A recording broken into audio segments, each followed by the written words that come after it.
E aí, pessoal, tudo bom? Quase que eu começo a gravar esse vídeo no time-lapse. Ia acabar gravando e ia perder tudo.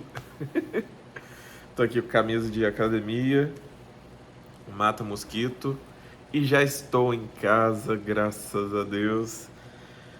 Foi um fim de semana surpreendente, muitas novidades, muitas ferramentas novas, é, muito conhecimento novo e hoje eu já consegui colocar em prática boa parte ou uma pequena parte daquilo que eu adquiri e é impressionante a capacidade de transformarmos vidas quando nós estamos atentos às coisas que estão ao nosso redor e temos ferramentas para lidar com esses desafios. Estou aqui meio de ladinho, a câmera está aqui, o sofá é para cá, mas vamos lá.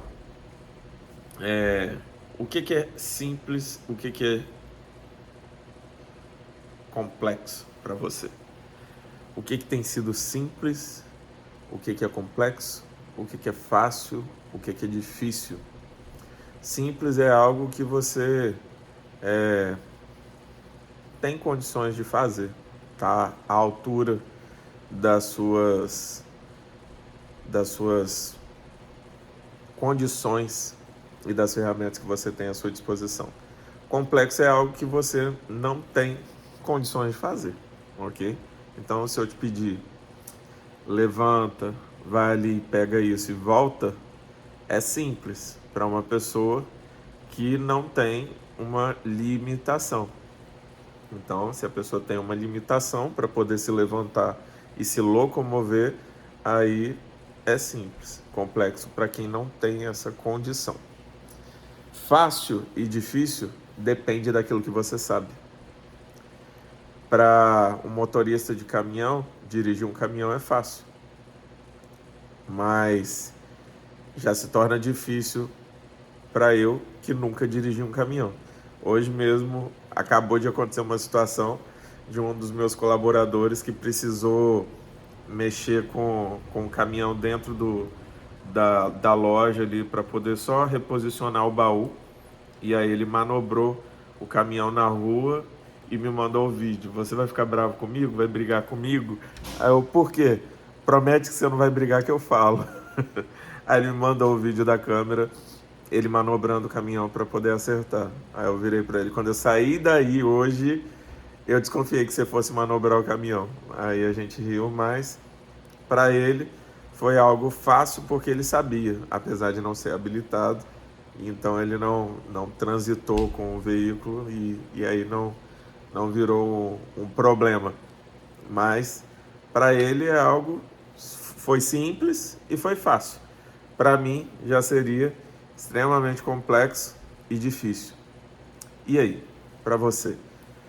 É simples e fácil servir a Deus? Você tem encarado o seu relacionamento com Deus como algo simples e fácil? Como algo simples e fácil tem sido a sua comunicação com o Senhor? Ouvir a voz de Deus para você é simples e fácil?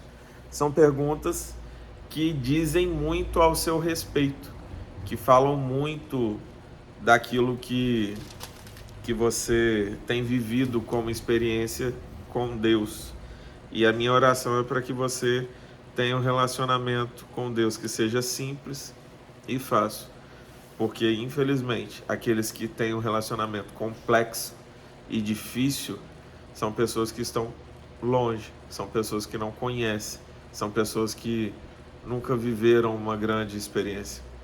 E a minha oração é que você viva essa experiência e que essa experiência torne ainda mais simples e fácil esse relacionamento. Vamos orar? Pai, eu te agradeço por mais um estudo 1189. Te agradeço pela viagem que foi concluída com sucesso, muito aprendizado, muito conhecimento. E eu te peço que todo esse aprendizado, que todo esse conhecimento seja colocado em prática. Eu não quero reter nada, eu quero entregar tudo. E da mesma forma eu te peço que o Senhor traga sobre a vida dessa, que aqui estão comigo nesse momento, que o Senhor possa mostrar o quão é simples e fácil se aproximar do Senhor e ter um relacionamento único, individual, intencional e totalmente verdadeiro com o Senhor. Revela a tua palavra aos nossos corações, à nossa mente, e que através da tua palavra a nossa mente seja mudada, transformada, para que todos nós experimentemos a boa, perfeita e agradável vontade do Senhor em nós e através de nós, em nome de Jesus. Amém. Vamos lá, Lucas 13, bem curtinho. Naquela ocasião, alguns dos que estavam presentes contaram a Jesus que Pilatos mistura o sangue de alguns galileus com os sacrifícios deles. Jesus respondeu: vocês pensam que esses galileus eram mais pecadores que todos os outros por terem sofrido dessa maneira? Eu lhes digo que não, mas se não se arrependerem, todos vocês também perecerão. Ou vocês pensam que aqueles 18 que morreram quando caiu sobre eles a torre de Siloé eram mais culpados do que todos os outros habitantes de Jerusalém? Eu lhes digo que não, mas se não se arrependerem, todos vocês também perecerão. Então contou essa parábola. Um homem tinha uma figueira plantada em sua vinha. Foi procurar fruto nela e não achou nenhum. Por isso disse ao que cuidava da vinha: já faz 3 anos que venho procurar fruto nesta figueira e não acho. Corte-a, porque deixá-la inutilizar a terra. Respondeu o homem: Senhor, deixa por mais 1 ano, e eu cavarei ao redor dela e a adubarei. Se der fruto no ano que vem, muito bem, se não, corte-a. Eu estava conversando com uma pessoa, e talvez já tenha até falado isso aqui, mas vou repetir porque tem muito a ver com essa parábola. Chega um determinado na vida daqueles que já se entregaram para Jesus, que é muito nítido o quão longe nós estamos e que de alguma forma aquela talvez seja a nossa última oportunidade. Essa figueira aqui recebeu uma última oportunidade. Quantos têm recebido sua última oportunidade, porém estão sendo conduzidos ainda pelas velhas práticas da carne? Quantos que receberam oportunidades de aprendizado e continuam se guiar por velhas atitudes, velhas práticas? As coisas continuam se repetindo e não tem mudança. E a palavra vem e não tem mudança. E a palavra fala e não tem mudança. E a pessoa aprende, mas não coloca em prática. Como que essa figueira vai dar fruto?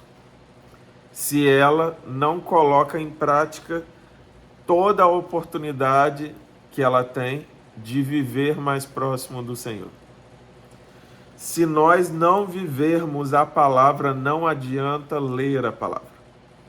Se nós não colocarmos em prática no nosso dia a dia, não adianta ir na igreja.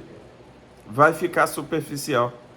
Vamos continuar como aqueles que acreditam em Deus, mas não conhecem a Deus. Eu ministrei uma palavra antes de viajar falando: pare de acreditar em Deus. E acreditar em Deus te coloca numa posição superior. É uma prepotência enorme uma pessoa dizer que acredita ou não acredita em algo. Dá para ela uma autoridade maior. E nós não estamos na posição de acreditarmos, porque isso limita a existência de Deus. Ele é. E não importa se você acredita ou não, Ele é. Nós precisamos nos relacionar com Ele e conhecê-lo e fazer a vontade dele e obedecê-lo e amá-lo com toda a nossa existência.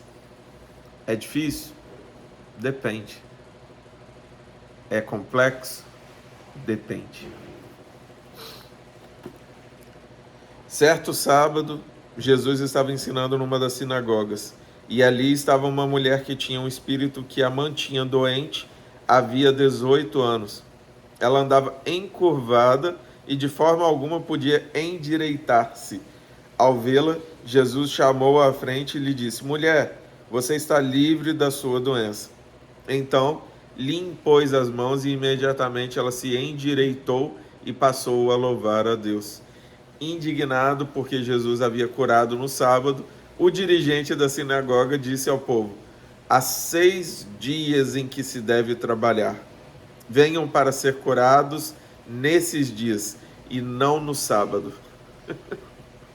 O Senhor lhe respondeu: hipócritas, cada um de vocês não desamarra no sábado o seu boi ou o jumento no estábulo e o leva dali para dar-lhe água?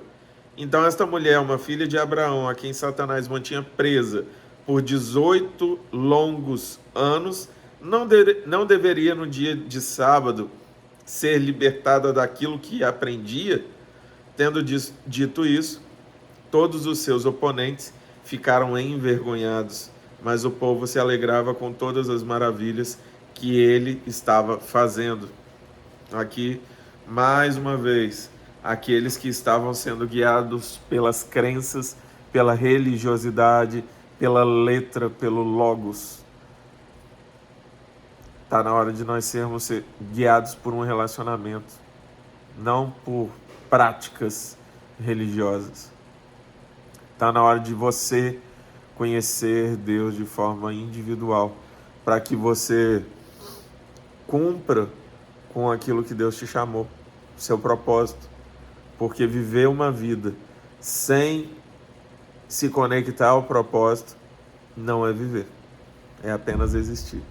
E ainda por um breve espaço de tempo. Afinal de contas, ainda que a gente viva aqui 100 anos, é muito pouco comparado à eternidade que nos foi preparada. Se é assim que você acredita, então por que você não vive dessa forma? Por que você diz que acredita e não se relaciona com essa crença? Porque acreditar é limitante, relacionar é profundo. Então Jesus perguntou: com que se parece o reino de Deus? Com que compararei? É como um grão de mostarda que um homem semeou em sua horta. Ele cresceu e se tornou uma árvore, e as aves do céu fizeram ninhos em seus ramos. Mais uma vez ele perguntou: com que compararei o reino de Deus? É como o fermento que uma mulher misturou com uma grande quantidade de farinha, e toda a massa ficou fermentada. Aqui Jesus faz 2 comparações, uma do grão de mostarda e a outra do fermento. O grão de mostarda é o menor de todos os grãos. Eu tinha um desses que eu ganhei em Israel, na minha carteira, mas já perdi. É muito pequenininho, é nadinha, é um fiozinho. E se transforma numa árvore. E o fermento, ainda que você coloque pouco, ele influencia em toda a massa. Então o reino de Deus tem essa capacidade de, mesmo que a gente se conecte de uma forma muito, muito simples e fácil, isso tem um poder muito grande. Porque literalmente, quando a gente se conecta, ainda que pouco, faz efeito sobre todo o restante. E se conectar com o reino de Deus é atrair as bênçãos e as ministrações que estão no mundo espiritual para o mundo material. E só compreende quem vive. Não dá. É possível explicar, mas viver é muito melhor do que entender. E para que você saia do campo da consciência humana para a experiência espiritual, você precisa se aproximar e desejar. Com uma raiz. O que deve te conduzir a esse relacionamento é, de fato, um desejo de querer conhecer a Deus. Porque se aproximar dele só para alcançar um objetivo humano, sinto lhe dizer, você vai ficar andando 40 anos no deserto. O objetivo de Deus nunca foi que Israel andasse pelo deserto 40 anos. O objetivo de Deus era mostrar para aquele povo de que ele queria se relacionar com eles através dos desafios humanos. E aí é muito bom ver o quanto que Deus está disposto a realizar milagres humanos quando nós nos conectamos a Ele por quem Ele é. A palavra fala para buscar primeiro o reino de Deus e a sua justiça, e as demais coisas nos serão acrescentadas. Ele acrescenta ainda, você é mais importante que as aves do céu. Você é mais importante do que os lírios do campo. Você é mais importante, então não vai faltar comida, não vai faltar veste, se você estiver conectado a mim. E é por isso que nós ficamos na ânsia de querermos fazer por conta própria, e isso nos leva a tomar atitudes equivocadas. E aí, quando a gente se lembra de Deus, a gente quer fazer coisas para amenizar a nossa culpa. Esse foi o relacionamento que eu tinha com Deus. Um relacionamento superficial, onde eu só buscava a Deus quando eu precisava, e sempre que eu buscava Ele e queria fazer alguma coisa, em especial na igreja, era para amenizar a culpa. Mas lá no fundo eu sabia a quantidade de coisas que eu carregava de forma intencional e ainda praticava. Talvez pareça com a sua história, talvez não. Depois Jesus foi pelas cidades e povoados e ensinava prosseguindo em direção a Jerusalém. Alguém lhe perguntou: Senhor, serão poucos os salvos? Ele lhe disse: esforcem-se para entrar pela porta estreita, porque eu lhes digo que muitos tentarão entrar e não conseguirão. Quando o dono da casa se levantar e fechar a porta, vocês ficarão do lado de fora, batendo e pedindo: Senhor, abre-nos a porta. Ele, porém, responderá: não os conheço, nem sei de onde são vocês. Então vocês dirão: comemos e bebemos contigo, e ensinaste em nossas ruas. Mas ele responderá: não os conheço, nem sei de onde são vocês. Afastem-se de mim, todos vocês que praticam o mal. Ali haverá choro e ranger de dentes. Lembrem-se que toda vez que os textos falam choro e ranger de dentes, está falando do Apocalipse, do fim dos tempos. Quando vocês virem Abraão, Isaque e Jacó e todos os profetas no reino de Deus, mas vocês excluídos. Pessoas virão do Oriente e do Ocidente, do Norte e do Sul, e ocuparão seus lugares à mesa no reino de Deus. De fato, há últimos que serão primeiros, e primeiros que serão últimos. Aqui encerra esse trechinho. Esforcem-se para entrar pela porta estreita. Aceitar Jesus é um ato simples e é fácil. Requer fé e requer atitude. Porém, o que nos conduzirá para um relacionamento pode ser difícil, pode ser complexo, de acordo com o quanto que você aprendeu e como você aprendeu sobre Deus. Como o ambiente que você convive te fala sobre Deus. E isso vai te tornar alguém profundo, superficial, limitado ou abrangente nesse relacionamento. Logo, se você está na busca e essa busca te trouxe até aqui, eu te dou uma sugestão. E a sugestão é: aquilo que a pessoa está vivendo é o que você quer viver? Se aquilo que a pessoa que você admira está vivendo é o que você quer viver, então o que essa pessoa tem feito para se aproximar de Deus?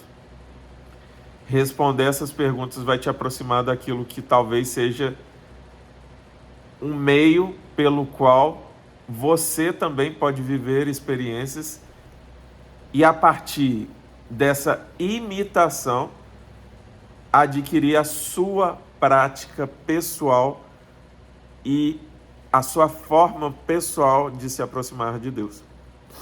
Eu, há algum tempo atrás, eu acho que já tem uns 2 anos isso, uma pastora chegou até mim, me abraçou no culto e falou: Deus está falando comigo para te dizer que é muito lindo o quanto você admira pessoas e o quanto você busca Deus nas pessoas. Mas Deus, ele quer ter um relacionamento íntimo com você. E eu te vejo escrevendo e lendo a palavra. E enquanto você faz isso, Deus te dá mensagens e ele fala com você. E passou. E eu sempre achei que a melhor forma que eu tinha de me aproximar de Deus era através de ver outros que se aproximaram do Senhor. Mas eu descobri que eu poderia ter revelações pessoais da palavra e ter um conhecimento revelado através do Espírito Santo diretamente, através de um relacionamento íntimo, pessoal.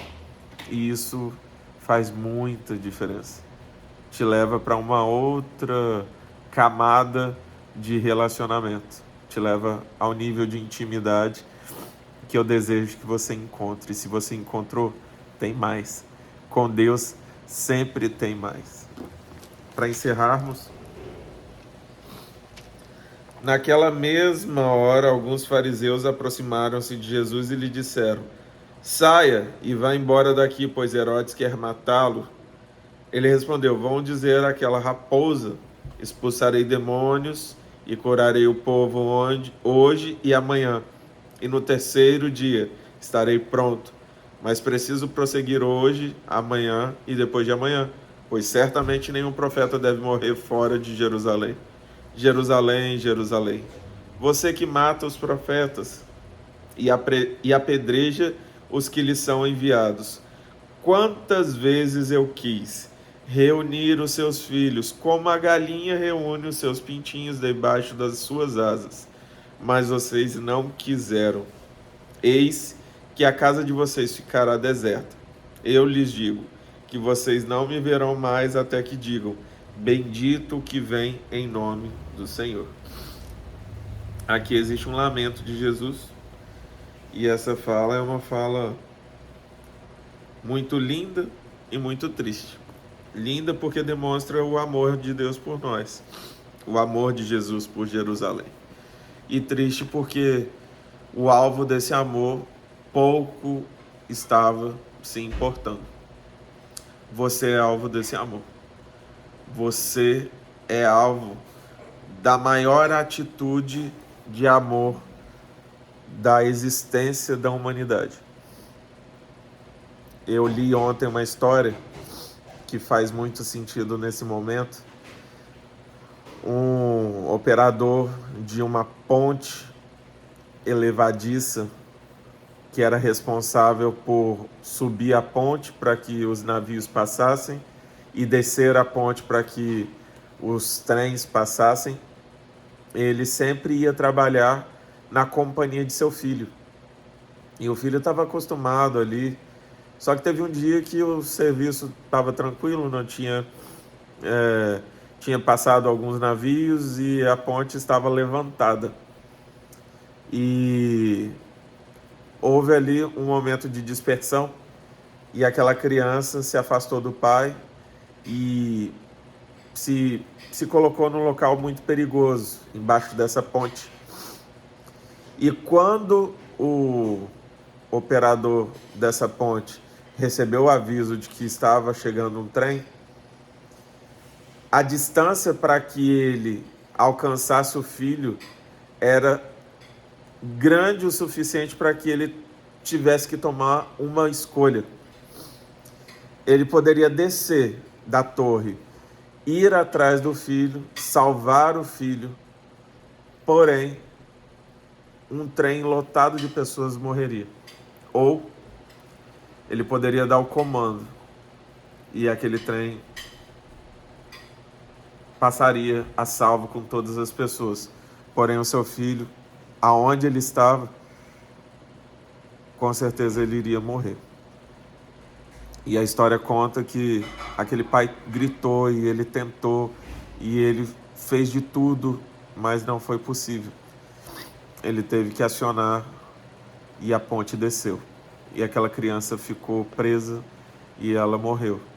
E quando ele estava naquele momento de profunda dor e tristeza por não ter conseguido salvar o próprio filho, ele via o trem passando e as pessoas se divertindo no trem, comemorando, comendo, rindo, bebendo, vivendo suas vidas. E do lado de fora havia um pai que havia acabado de perder o seu filho em favor de todos aqueles que ali nem sabiam o que estava acontecendo. Tirando todos os detalhes inerentes a uma história dessa que geram dezenas de perguntas, nós podemos fazer essa analogia com o que Deus fez ao entregar Jesus e Jesus vir por escolha própria para cumprir o papel de nos dar a oportunidade de atravessar por meio dele, que é a ponte que nos conecta com Deus. Jesus fala que eu sou o caminho, eu sou a verdade, eu sou a vida. Ninguém vai ao Pai se não for por mim. Essa é a palavra de Jesus para nós. Essa é a palavra de Jesus para você. Apresente esse Jesus. Passe por esse caminho que é Jesus e se relacione com a pessoa do Deus vivo, para que você experimente a boa, perfeita e agradável vontade de Deus para você e através de você. Que Deus nos abençoe. Curta, compartilha, se inscreva, ativa o sininho e envie esse vídeo para alguém que você ama muito e que você deseja que essa pessoa tenha um relacionamento íntimo e verdadeiro com o Senhor e cada vez mais crescente. E se você está aqui porque alguém te enviou esse vídeo, saiba, você é muito amado. Que Deus os abençoe. Tchau.